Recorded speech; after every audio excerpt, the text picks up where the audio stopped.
এই যে হরমুজ প্রণালী ঠিক ওই পাশে এই যে সৌদি আরব পারস্য উপসাগর থেকে দক্ষিণে সৌদি আরব পুরো, তারপরে লোহিত সাগর ওই রকম আর একটা প্রণালী আছে বাব আল মানদেব প্রণালী। ভারত মহাসাগর থেকে এই একটা ঢুকলো হরমুজ প্রণালী, আর ওই পাশে ঢুকলো বাব আল মানদেব প্রণালী।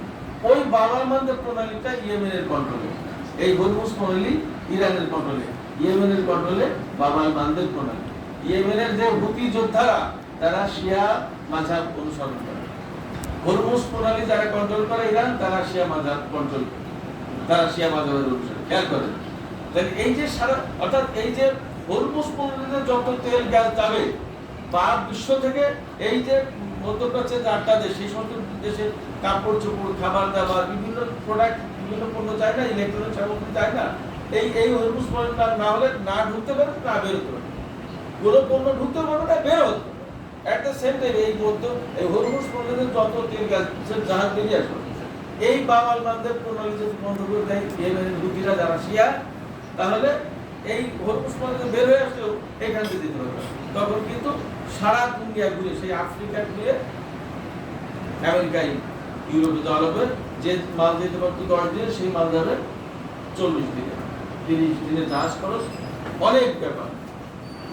এই যে দুটো প্রণালী আমরা দেখি শিয়া সুন্নি দ্বন্দ্ব, এই যে বাব আল মানদেব প্রণালী এবং হরমুজ প্রণালী, এই দুটো প্রণালী, এই যুদ্ধ, এই যে ঘটনা, এই দ্বন্দ্ব এর জন্য অনেক বড় ভূমিকা পালন করেছে। আবার আজারবাইজান আবার শিয়া নিয়ে আবার ওদের সমর্থন, ওটা আবার আমেরিকা সমর্থন করে। দ্বন্দ্ব কোথায় কবে নিরসন হবে এই কথা বলা যাবে না, বলা যাবে না এই কারণে যে যতক্ষণ পর্যন্ত না আমেরিকার, ইসরায়েলের এবং তাদের মদতপুষ্ট লোকজনের মন মানসিকতা ঠিক না হবে, যতক্ষণ পর্যন্ত আমেরিকা ইসরায়েলের মন মানসিকতা ঠিক হবে, যতক্ষণ পর্যন্ত তাদের পতন না হবে, একবার ডাইরেক্ট পতন যতক্ষণ পর্যন্ত না হবে ততক্ষণ পর্যন্ত এই শিয়া সুন্নি দ্বন্দ্ব যাবে না।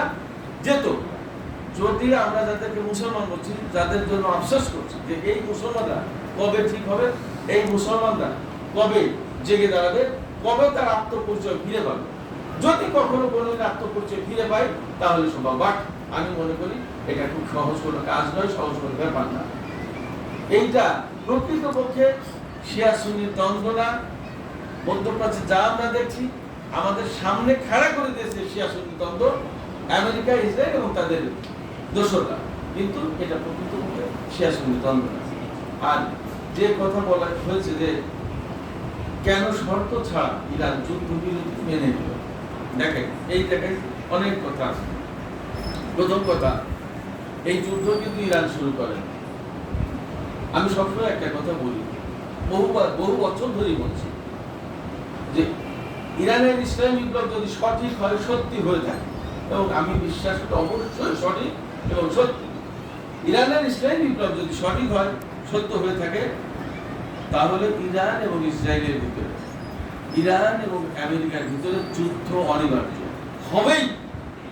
যুদ্ধ মানে বলছি বোঝাপড়া এবং চূড়ান্ত একটা হিসাব নিকাশ হবেই, আজ হোক কাল হোক, 2 বছর 5 বছর। আমার সাথে অনেকেই দ্বিমত পোষণ করছে যারা ইরানে থাকে, যারা আমার চেয়েও দীর্ঘদিন ধরে ইরানে কাজ করে, তারা অনেকেই বলছে না ইরান যুদ্ধ হওয়ার সম্ভাবনা নেই, হবে না। বাট আমি বলেছি বারবার, এখনো বলছি, এবং সেটা দেখাই যাচ্ছে যে এই যুদ্ধ অনিবার্য। কেন এই যুদ্ধ অনিবার্য? এই কারণে যে ইরান ইসলামী বিপ্লবের আলোকে পরিচালিত হচ্ছে এবং ইরানে ইসলামী বিপ্লবের চেতনা ধরে এখনো পথ চলছে, এগিয়ে যাচ্ছে।